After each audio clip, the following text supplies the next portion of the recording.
There's been multiple decisions over the past several weeks that just show why this nationwide injunction ban had to happen.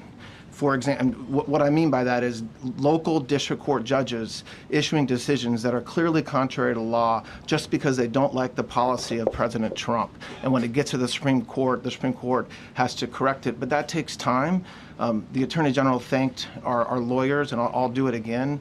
Our lawyers are working 24 hours a day, 7 days a week to fight these injunctions and to emergency appeals, emergency stays, going back to the district court judge, asking them to change their view. And so their hard work is really paying off today, but over the past few weeks. We had a stay of an order that prevented DHS from moving aliens to a third country.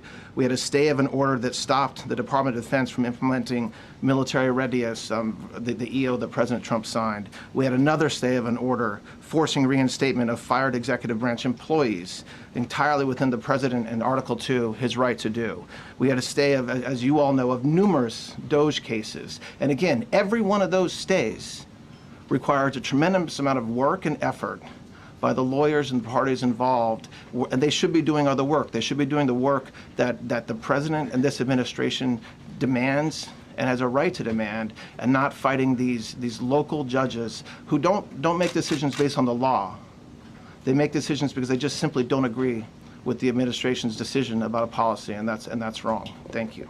Now, let's talk about the birthright citizenship angle, because this is the part that gets people emotional immediately. Here is what people need to understand. This ruling doesn't fully settle the constitutional question of Trump's birthright citizenship executive order. What it does do is remove or at least reduce the ability for lower courts to slap a universal pause on it immediately across all 50 states as the default move. So what happens next? You're likely going to see narrower injunctions that apply only to the plaintiffs in the case. Attempts to rebuild nationwide relief through class actions. A faster race toward the Supreme Court for the actual merits. So, in other words, this is not the final verdict. This is the procedural chokehold is weaker.